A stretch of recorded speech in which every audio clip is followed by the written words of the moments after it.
பேசியிருக்கிறோம். திரும்ப பேசி நேரத்தை வீணடிக்க விரும்பல. எதிர்கட்சி தலைவராக இருக்கும்போது நம்ம மாண்புமிகு முதலமைச்சர் அவர்களுடைய பேச்சு எப்படி இருந்தது, தற்போது முதலமைச்சர் ஆனதுக்கு அப்புறம் எப்படி இருக்கு, சுயநலமாக திட்டமிட்டு ஒவ்வொரு அரசியல் ஆசிரியர்களையும் அவருடைய வாக்குகளை திருடி தற்போது ஆட்சி அமைத்து அந்த வாக்குறுதியை 1% கூட நிறைவேற்றாமல் 99% வாக்குறுதிகளை நாங்கள் நிறைவேற்றிவிட்டோம் என்று வாய்க்கூசாமல் போய் சொல்கிறார்கள். இது எந்த அடிப்படையில் நியாயம் என்று தெரியவில்லை. இந்த அரசாங்கம் நமக்கு பாத்தீங்கன்னா முன்னாடி இருந்த முன்னாள் முதலமைச்சர் அவர்கள் தேர்தல் வாக்குறுதியில நாங்கள் ஆட்சிக்கு வந்தால் ஜிபிஎஃப் அதாவது பழைய ஓய்வூதிய திட்டத்தை அறிவிப்பதற்கான வல்லுநர் குழு அமைக்கப்படும் சொல்லிதான் அவங்க தேர்தல் அறிக்கையிலே சொன்னாங்க. தற்போது பதவியில் இருக்கக்கூடிய தற்போது முதலமைச்சர் மாண்புமிகு முதலமைச்சர் அவர்கள் அந்த மாதிரி எல்லாம் வார்த்தைகள் எல்லாம் பயன்படுத்துறது நீங்க எல்லாருமே பார்த்திருப்பீங்க. நாங்கள் ஆட்சிக்கு வந்தால் நிச்சயமாக உறுதியாக பழைய ஓய்வு திட்டத்தை அமுல்படுத்துவோம் அப்படின்னு தான் அவருக்கு நம்பிக்கை சொல்லியிருக்காங்க.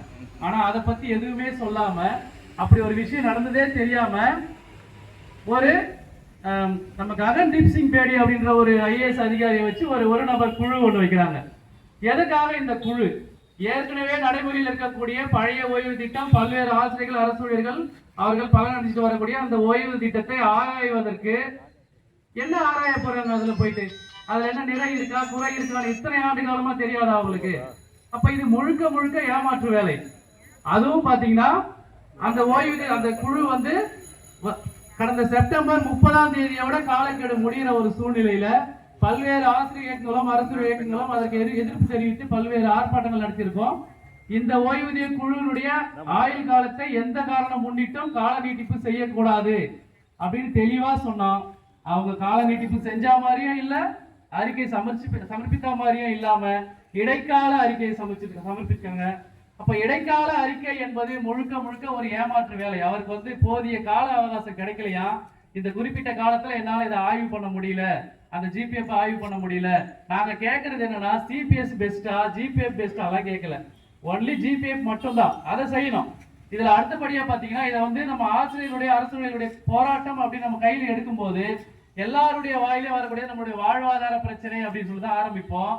இப்ப அதையும் சீர்குலைக்கும் விதமாக நம்ம அரசு ஊழியர்கள் ஆசிரியர்களுக்கு ஒரு மிகப்பெரிய ஒரு மாற்றத்தை கொண்டு உச்சநீதிமன்ற தீர்ப்பை காரணம் காட்டி ஒரு பயமுறுத்தக்கூடிய செயல தான் இருக்காங்க. நம்ம மாண்புமிகு பள்ளிக்கல்வித்துறை அமைச்சர் அவர்கள் பேட்டி கொடுத்திருக்கும் போது நீங்க பார்த்திருப்பீங்க. ஆசிரியர்கள் பயப்பட வேண்டாம், நாங்கள் இருக்கிறோம் உங்களை காப்பாற்ற, நாங்கள் உங்களை கைவிட மாட்டோம். நாங்க எங்க படுகொலை விழுந்திருக்கிறோம் நீங்க கைவிடுறதுக்கு, படுகொலை தள்ளி விட்டதே நீங்க தான். உண்மையை சொல்ல போனா கடந்த 2001ஆம் ஆண்டு NCTA அறிவிப்பின்படி அனைத்து ஆசிரியர்களும் டெட் குவாலிஃபைடு ஆகியிருக்கணும்னு சொல்லிட்டு 2001 அறிவிப்பு கொடுத்துட்டான்.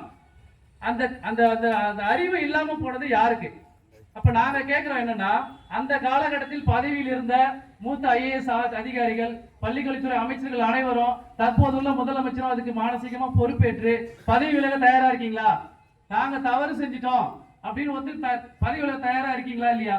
அது நம்ம ஆசிரியர்கள் மேல என்னவோ பழி மாதிரியும், நாங்க என்னமோ எங்களுக்கு 10 முறை டெஸ்ட் வச்சு நாங்க ஃபெயில் ஆயிட்ட மாதிரியும் ஆசிரியர்கள் மேல பழி போறோம். எங்களுக்கு அந்த வாய்ப்பே கொடுக்கல. இப்படி ஒரு சூழ்நிலை இருக்கு, இந்த மாதிரி ஒரு அமைப்பு இருக்குன்னு ஒண்ணுமே பண்ணல. இது என்ன ஒரு பித்தலாட்டம் பாருங்க. ஜாக்டோஜியோ ஒரு அறிவிப்பு வெளியிடுறான், ஒரு போராட்டம் அறிவிப்பு வெளியிடும் போது செப்டம்பர் 1ஆம் தேதி தீர்ப்பு வருது. இப்போ 2 நாளுக்கு முன்னாடி சிறப்பு தேர்வு அனௌன்ஸ் பண்றான். என்ன இரட்டை நிலைமைன்னு தெரியல. தமிழக அரசு நாங்க சீராய்வு மனு தாக்கல் செஞ்சிட்டோம், உச்சநீதிமன்ற தீர்ப்பு எங்களுக்கு ஏற்புடையது கிடையாது, நாங்க அதை எதிர்த்து சீராய்வு மனு தாக்கல் செஞ்சிட்டோம், நிச்சயமா நல்ல ஒரு ரிசல்ட் வரும்னு சொல்றீங்க. அப்புறம் இங்க என்ன சிறப்பு தேர்வு? வர 3 வருஷத்துல 3 முறை சிறப்பு தேர்வு வைக்கணும்ன்றது இது எல்லாமே முழுக்க ஏமாற்று வேலைதான்.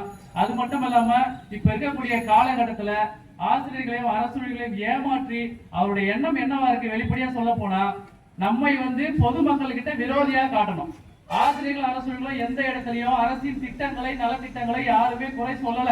தயவு செஞ்சு அதை எல்லாருமே புரிஞ்சுக்கணும். தற்போது அளிக்கக்கூடிய மகளிர் உரிமை தொகையை யாருமே கொச்சைப்படுத்தல, அதை அசிங்கப்படுத்தல, கேவலப்படுத்தல. மிக சிறப்பான ஒரு திட்டம்.